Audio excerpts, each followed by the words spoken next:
বুধবার ইটাহারে সবার আগে তপনে পৌঁছেছিলেন অভিষেক বন্দ্যোপাধ্যায়। সেখানে মহারাষ্ট্রে গ্রেপ্তার হওয়া বাংলার দুই পরিযায়ী শ্রমিকদের পাশে দাঁড়িয়ে সুকান্ত মজুমদারকে বেনজির আক্রমণ করেন তিনি।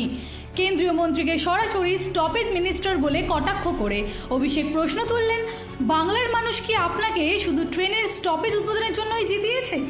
অভিষেকের স্পষ্ট হুঁশিয়ারি, এই অহংকারের কারণে খুব দ্রুত প্রাক্তন হতে চলেছেন বালুরঘাটের সাংসদ। কেন ভিন রাজ্যে বিপদে পড়া বাংলার শ্রমিকদের জন্য ফোনটুকুও করলেন না সুকান্ত? ভাষণবাজি করে কি ভাষায় বক্তব্য রাখে? তাহলে এরা যদি বাংলাদেশি হতো, নিজে বাংলাদেশি। আমার এতটুকু কর্তব্য নেই, দায়িত্ব নেই যে আমার লোকসভা কেন্দ্রের দুজন গরিব মানুষকে, তারা মহারাষ্ট্রতে কাজ করছে দীর্ঘ 20 বছর 22 বছর ধরে, আজ থেকে নয়। কতদিন ধরে কাজ করছেন আপনারা? 20 বছর। আজকে 2026 সাল হলে 2005-06 সাল থেকে। তাহলে যারা 20 বছর ধরে বাইরে কাজ করছে, একটা সমস্যার মুখে পড়েছে, তার পরিবারের যাকে ধরেছে তার স্ত্রী আমার কাছে এসে সাহায্য চাইছে, আমার এতটুকু দায়বদ্ধতা নেই আমি ফোন করে দেবেন্দ্র ফডনবিসকে না পারি তার সরকারের কাউকে, বা মুখ্যমন্ত্রী সচিবালয়ের কাউকে, বা কোনো সাংসদ হোক, বিধায়ক হোক, বিজেপির রাজ্য সভাপতি হোক, কাউকে একটা ফোন করে বলবো যে এদেরকে ভুলবশত বাংলাদেশি বলে আখ্যায়িত করে আপনারা জেলে ঢুকিয়েছেন, এটা অন্যায়, ওদের ছাড়ার ব্যবস্থা করুন, জেল থেকে বার করার ব্যবস্থা করুন? এটুকু করবে না? আমরা শুনতে পেয়ে সঙ্গে সঙ্গে যতটুকু আমাদের সামর্থ্য রয়েছে আমরা আইনি সহায়তা করে দুজনকে বাড়ি ফিরিয়ে আনার ব্যবস্থা করেছি। এখানে তৃণমূল বিজেপি কিসের? রাজনীতি যারা করে তারা তো মানুষের পাশে থাকার জন্য রাজনীতি করেন। তো 4টে মানুষের সমস্যার কথা যদি আমি শুনতে পাই, আমি তার পাশে দাঁড়াবো না? কালকে আমি বীরভূমে গেছি। বীরভূমে গিয়ে আপনারা সোনালী খাতুনের গল্প সবাই শুনেছেন।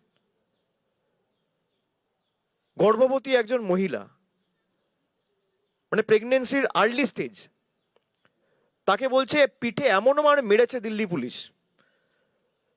সে কালকে আমার কাছে মানে কাঁদো কাঁদো অবস্থায় যেভাবে ঘটনাগুলোর বর্ণনা দিয়েছেন, গা শিউড়ে ওঠার মতো। বলছে আমার একটাই দোষ, অপরাধ, আমি বাংলায় কথা বলেছি। আমি এদের বলছি যে আমার বাবা মার নাম রয়েছে 2002-এর ভোটার তালিকায়, তাও আমাকে বলছে বাংলাদেশি। আমি বলে আপনি বললেন না দিল্লি পুলিশকে? বলে যত বলছি তত মারছে।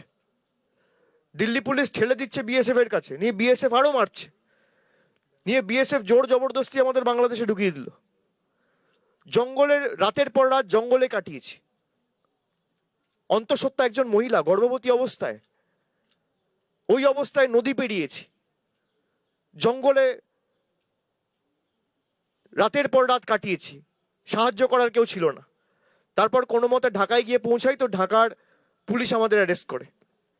আমরা খবর পেয়ে আইনি সহযোগিতা করে কলকাতা হাইকোর্টে মামলা হয়, পরবর্তীকালে সুপ্রিম কোর্টে টেক আপ করি। সুপ্রিম কোর্টের থাপ্পড় খেয়ে কেন্দ্র সরকার আনতে বাধ্য হয়েছে। এখনো তার স্বামী বাংলাদেশে আছে। তাদের অপরাধ কি? বাংলায় কথা বলেছে। 3 দিন আগে আপনারা শুনেছেন মুর্শিদাবাদের একটা ছেলে সুতির, জুয়েল রানা, উড়িষ্যায় তাকে পিটিয়ে মারা হয়েছে। তার অপরাধ কি? বাংলায় কথা বলেছে, বাড়ি তার সুতিতে। এরকম একাধিক ঘটনা। গত 6-8 মাসে যে মাইগ্রেন্ট লেবারদের জন্য যে উন্নয়ন পর্ষদ রাজ্য সরকারের তরফ থেকে করা হয়েছে, সেখানে প্রায় 1200 কমপ্লেন রেজিস্টার হয়েছে। মানুষের মধ্যে একটা আতঙ্কের পরিবেশ।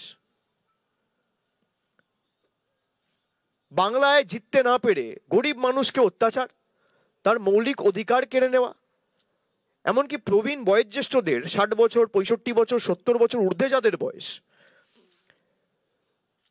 তাদেরকে শারীরিক এবং মানসিকভাবে অত্যাচার করার জন্য হিয়ারিং নোটিশ পাঠিয়ে দেওয়া হচ্ছে। কালকেও একটা ঘটনা আপনারা দেখেছেন, নৈহাটিতে জেটিয়া বলে একটা জায়গায়, সেখানে 62 বছরের একজন মহিলা হিয়ারিং এর লাইনে দাঁড়িয়ে মারা গেছে।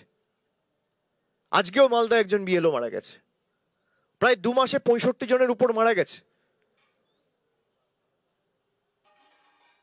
এদের মৃত্যুর দায় কার? কেন বাংলার প্রতি এত রাগ, অবজ্ঞা? আর সুকান্ত মজুমদারের দায়িত্ব নয়? যে আমার এলাকা থেকে যদি কেউ কোনো সমস্যায় পড়ে তার পাশে দাঁড়ানোর?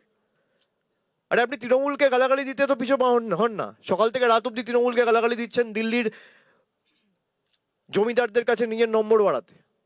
আপনি নম্বর বাড়ান, আপনি বাংলার মানুষকে গালাগালি দিয়ে দিয়ে আপনার নাম্বার বাড়ান, আর আমরা মানুষের পাশে কাজ করে আমাদের বাংলার মানুষের চোখে আমাদের নাম্বার বাড়াই।